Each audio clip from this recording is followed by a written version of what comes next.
बिहार में बुलडोजर तो पहुंच रहा है हर उस अतिक्रमण को उजाड़ने के लिए जो अवैध तरीके से किया गया है, चाहे वो अतिक्रमण माफिया ने किया हो, चाहे कोई रसूखदार व्यक्ति हो, उसके तक पहुंचने की गुंजाइश बनती हुई नजर आती है। हर बुलडोजर की जो आवाज़ आती है उससे ऐसे माफिया अपने घरों में दुबकने के लिए मजबूर हो जाते हैं। लेकिन क्या सवाल ये उठता है कि ये बुलडोजर उन रसूखदारों के दरवाजे तक भी पहुंचेगा जिसने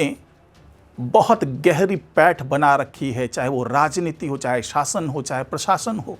विपक्ष भी ये आवाज़ उठाता रहा है, क्या सरकार के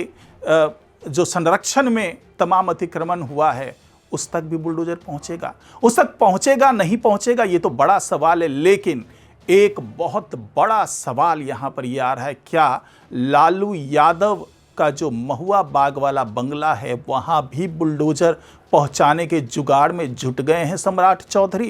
क्योंकि संकेत ऐसे ही मिल रहे हैं, जो तमाम बयान आ रहे हैं उससे अब यही लगने लगा है कि बस एक फैसले का इंतज़ार और बुलडोजर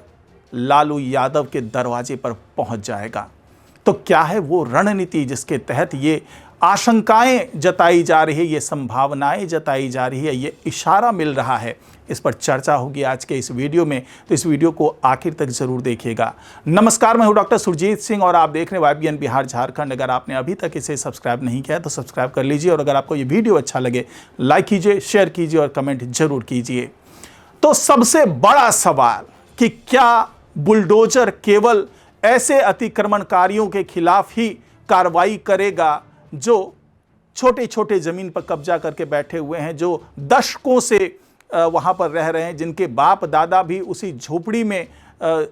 ख़त्म हो गए, उसके बाद इनका जन्म भी उसी झोपड़ी में हुआ, केवल उन्हीं की झोपड़ी उजाड़ी जाएगी? क्योंकि विपक्ष लगातार ये आरोप लगा रहा है कि सरकार की इस कार्रवाई में जो पिस रहे हैं वो केवल और केवल वही गरीब हैं जो दो वक्त की रोटी का जुगाड़ भी नहीं कर पा रहे हैं। जैसे तैसे उन्होंने ज़मीन पर झोपड़ी बना ली, अब उसको अतिक्रमण विरोधी अभियान के तहत, मुहिम के तहत हटाया जा रहा है और खुले आसमान के नीचे उन्हें रहने पर मजबूर किया जा रहा है।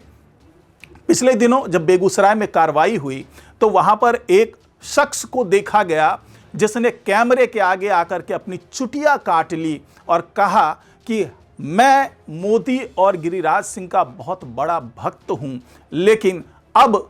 जिस तरीके से मैंने बीजेपी को वोट देकर के जिताया, जिस तरीके से एनडीए की सरकार बनवाई, जिस तरीके से नीतीश सरकार को बनाने के लिए एड़ी चोटी की जोर लगा दी, अब उन्हीं की सरकार ने मेरा आशियाना उजाड़ दिया। यानी कि वो जो युवक था उसने बताया कि उसके चाय की दुकान को उजाड़ दिया बुलडोजर ने, उसके जो झोपड़ी थी उसको उजाड़ दिया, वो खुले आसमान के नीचे रहने को मजबूर है। अब उसने कह दिया कि मैं चुटिया गिरिराज सिंह को देख करके ही, मैं उनसे इंस्पायर होकर के मैंने ये चुटिया रखी थी, अब मैं इसको काट रहा हूँ क्योंकि मेरा मोह भंग हो गया है बीजेपी से भी और नीतीश सरकार से भी।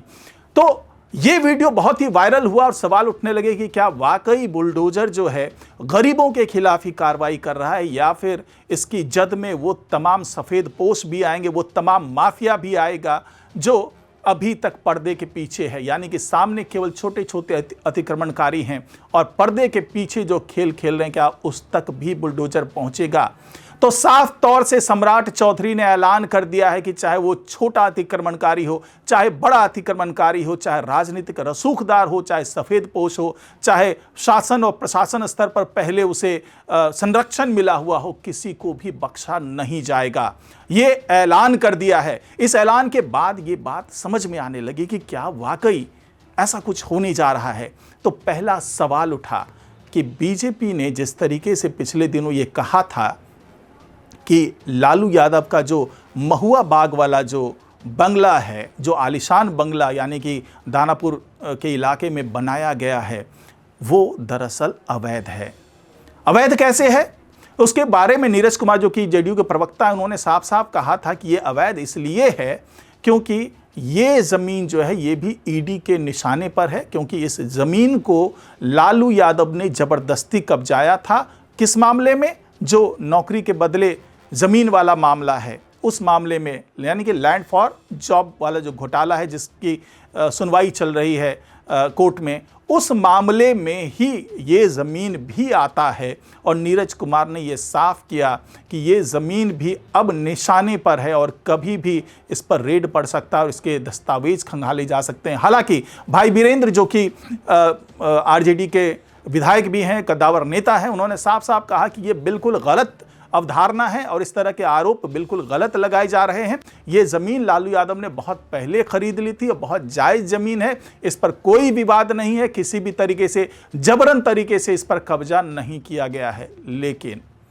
बार बार बीजेपी की तरफ से ये कहा जा रहा है कि इस ज़मीन में लफड़ा है, क्योंकि 7 डील्स ऐसी हैं जो कि पटना में हुई हैं, पटना के लोगों ने की है। उन डील्स में कुछ लाख रुपए का सौदा हुआ उस ज़मीन का, जबकि वो ज़मीन करोड़ों की थी। ये बाद में खुलासा हुआ कि जिस परिवार ने डील की लालू यादव के साथ में, उसी परिवार के 1 या 2 मेंबर ऐसे हैं जिनको कि पहले सब्स्टिट्यूट के तौर पर रेलवे में नौकरी दी गई, उसके बाद उन्हें परमानेंट कर दिया गया। यानी कि वहाँ पर जो नौकरी पर रखने का तरीका था वो यही था कि पहले किसी एक मेंबर को सब्स्टिट्यूट के तौर पर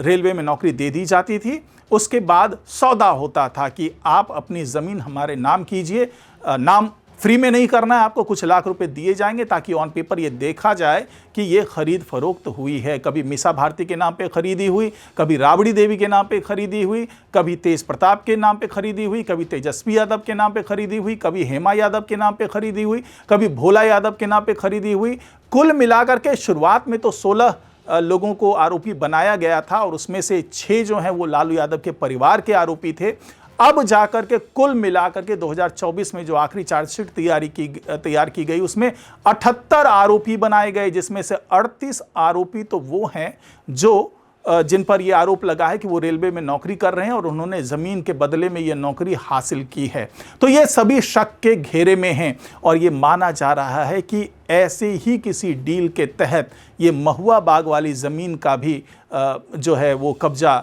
लालू यादव ने लिया था और उसी कब्जे के बाद अब वहाँ पर आलीशान कोठी बनाई गई है। अब ये आशंका जताई जा रही है कि उसके तमाम दस्तावेज खंगाले जा रहे हैं, कोर्ट के फैसले का इंतजार किया जा रहा है और दस्तावेज खंगालने के बाद जैसे ही कोई सिरा हाथ लगता है, वैसे ही बुलडोजर का पूरा दस्ता उस ओर रवाना कर दिया जाएगा। यानी कि लालू यादव का जो सपनों का महल है, जो आशियाना तैयार हो रहा है महुआ बाग में, उसके खिलाफ भी कार्रवाई होगी और उसे भी ज़मींदोज करने का काम बीजेपी के जो सम्राट चौधरी, जो गृह मंत्री हैं, जो उप मुख्यमंत्री हैं, वो करने वाले हैं। ये संकेत हैं, हालांकि इसकी कोई आधिकारिक पुष्टि नहीं है, लेकिन ये माना जा रहा है कि एक सबक देने की कोशिश होगी, एक एग्जाम्पल सेट करने की कोशिश होगी कि चाहे गैर कानूनी गतिविधि में कोई भी लिप्त हो, चाहे वो शासन प्रशासन का आदमी हो, चाहे कोई सफ़ेदपोश हो, कोई रसूखदार हो, कोई राजनीति में बड़ा रसूखदार हो जैसा कि लालू यादव हैं, तेजस्वी यादव हैं, किसी के खिलाफ भी कार्रवाई हो सकती है। वो ऐसा न समझें कि जो छोटे छोटे अतिक्रमणकारी हैं केवल उनके खिलाफ ही कार्रवाई होगी, बल्कि बुलडोजर के जद में हर वो इंसान आएगा, हर वो अतिक्रमण आएगा जो गैरकानूनी तरीके से किया गया है, जो अतिक्रमण सरकारी ज़मीन पर किया गया है या फिर गलत गतिविधियों के द्वारा या गैरकानूनी तरीके से ज़मीन की खरीद फरोख्त करके उस पर कब्जा किया गया है। हर उस गतिविधि को बुलडोजर के जद में लाया जाएगा। यानी कि बुलडोजर का जो पीला पंजा है वो हर उस व्यक्ति के गिरेबान तक पहुंचेगा जो ये समझ कर बैठा हुआ है कि वो इस बुलडोजर के जद से दूर है, क्योंकि वो बहुत रसूखदार है, उसकी राजनीतिक पहुंच है, वो सफ़ेदपोश है, वो बाहुबली है, वो दबंग है। ऐसे किसी भी व्यक्ति की समझ को बदलने का काम अब सम्राट चौधरी करने वाले हैं और उसी लिस्ट में अब लालू यादव का नाम भी आ सकता है अगर जो दस्तावेज जिसकी जांच पड़ताल चल रही है उसमें यह साबित हो गया कि यह जबरन जमीन पर कब्जा करके बनाई गई इमारत है। और जो तमाम जो मंत्रालय स्तर से बात कर लें, चाहे हम कानून स्तर पर बात कर ले, वहां पर इन सब के लिए तैयारियां चल रही है और जल्दी ही अगर सब कुछ सही है जैसा कि भाई वीरेंद्र कहते हैं तो हो सकता है कि कोई भी कार्रवाई ना हो। लेकिन अगर जरा सी भी कोई गुंजाइश बनती है, जरा सा भी ये लगता है कि इस पर कार्रवाई हो सकती है, क्योंकि ये गैरकानूनी तरीके से बनाई गई इमारत है, गैरकानूनी तरीके से ज़मीन पर कब्जा किया गया है, तो वहाँ पर कार्रवाई होगी, ये सम्राट चौधरी ने क्लियर कर दिया है। तो फिलहाल आज की रिपोर्ट में इतना ही। नमस्कार।